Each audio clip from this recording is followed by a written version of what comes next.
You clean it up, you clean it up.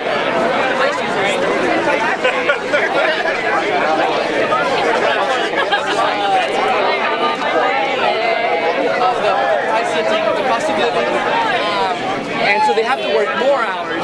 They have to do more, so they can't go to school. They can't get those degrees. So when you're stuck in a low wage job, you're sort of stuck there and without a way to really get out. Do you speak Spanish? Yes. Can you give me a soundbite in Spanish for our Telemundo channel? If you could maybe respond to the $15 question. You know, I'd asked you basically is $30,000 warranted for Sí, para nosotros creemos que es importante ver que los trabajadores trabajan en lugares difíciles, ¿no? Que muchas veces se van lastimando en el trabajo, se van perdiendo su vida allí, o sea que uno está allí por tiempo completo y a veces no, porque a veces ni te dan tiempo completo para no darte beneficios y uno se lastima la espalda, se lastima las piernas, se lastima de alguna manera u otra y no tiene dónde acudir porque no tiene seguro médico. Entonces es muy difícil este trabajo y para nosotros merecen más de los $15 por servir a la gente aquí en Austin y en otras partes de los Estados Unidos. No, I've never had some other first. Cool. Thanks so much. No problem. Thanks. Can you pick up that edge right there? How do y'all do it? How do y'all do it? Actually, it was made I made him with some restaurant workers in McAllen, actually, at the sushi place that weren't paid there last year. Okay. So I like this banner because we made it together with that small committee, and of course they couldn't come because a lot of workers in the valley don't have documents; they can't cross the checkpoint. But it's here representing them and our struggle. And a lot of restaurant workers that come to us because they haven't been paid or are not being paid minimum wage, right? Right. Yeah. So that's why. Come to who? To the Worker Center, Forsyth Valley Worker Center in South Texas. Okay. Where's that located exactly? We're over the valley. We cover workers from Rio Grande City to Brownsville, but we have 3 Know Your Rights clinics in 3 different cities every week. Great. Which cities? Alton, San Juan, and Brownsville. Okay. And it's just online? Yeah, it should be online on our Facebook. And we wait for workers with issues and do intakes and stuff. Yeah. We had someone respond that if we raise your wages by double, that they would have machines make the hamburgers.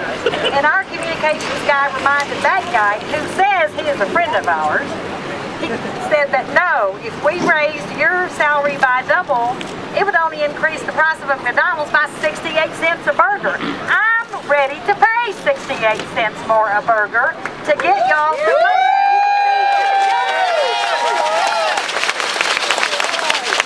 The other night as I was listening to one of the workers that wasn't able to make it today, he said, you know, on the first of the month, I try to decide, do I pay my rent? Do I pay my child care so my wife can go to work too? Or do I buy groceries? You know what? In this great country of ours, you shouldn't have to live that way. Please, let everyone know, when you go to these fast food places, let them know, I'm shopping here today. Now, not the 2 that are on strike, but the others, I'm shopping here today. But I expect you soon to pay these workers a living wage. They need $15 an hour just to stay ahead of poverty. Thanks for coming out today. We're glad you're here. Stay with us through the whole fight, and it won't be easy, but we're there. To introduce our most honored guest, Andrew Lopez, who is on strike from Long John Silver's, here to share a few words.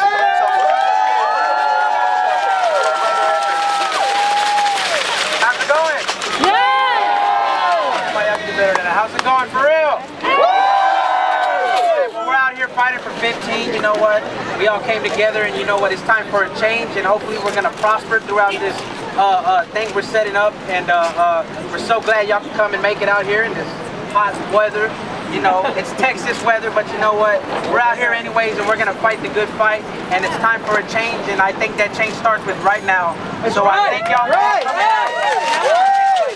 Thanks. Like I said, my name is Sophia. I'm with United Students Against Sweatshops at UT. I'm also with the Save Our Community Coalition. I'm here to talk to you about the student perspective in all of this. So, you know, a lot of us students have held jobs similar to this. And at some point during our college career, we might still hold jobs like this. So this is something that affects us directly. I just want to say that not only do students have jobs like these, but we support jobs like these. On our university, we have Wendy's, we have all types of franchises. And so the lines are out the wazoo every single day trying to get people in these places. So I'm here to say that, and I know this is said a lot, but what starts here really does change the world. We go to the largest public university in the U.S. We have over 52,000 students. So we have leverage actually to change the pressure our universities to get workers more on our campuses and in our communities. And lastly, I just want to encourage everyone to act like my mother does and see the person behind the uniform. They're not a robot. They deserve more than $15 an hour. And that's something that we're here to support fast food workers and fight the good fight. Thank you. Have a great day. I want to introduce our last speaker, Pastor John Elford. Thank you, Frank. In Jeremiah, you find these words in the Old Testament. Woe to him who makes neighbors work for nothing and does not give them their wages. Woe to him, meaning that the judgment, the wrath of God, if you will, is upon those who do not pay their workers. Every Saturday morning at my church, about 300 people come by for a brunch and for clothing. And the stories that I hear every Saturday make me incredibly sad, and they make me tired, and they make me a little bit angry. I'm tired of hearing stories about folks who have jobs, but who don't have enough for the daily necessities of life. I'm tired of hearing about folks who work 2 jobs and still can't make ends meet. I'm tired of hearing about folks who are paid minimum wage jobs and they have to choose between housing and food because they don't have enough for both. Now, if I'm tired of hearing about it, how incredibly tired are the folks that I'm listening to? Are you tired? Yes! 45 years ago, Dr. King came to Memphis, Tennessee to march in support of sanitation workers who were seeking the very same things that you all are seeking today. Better wages and a better life.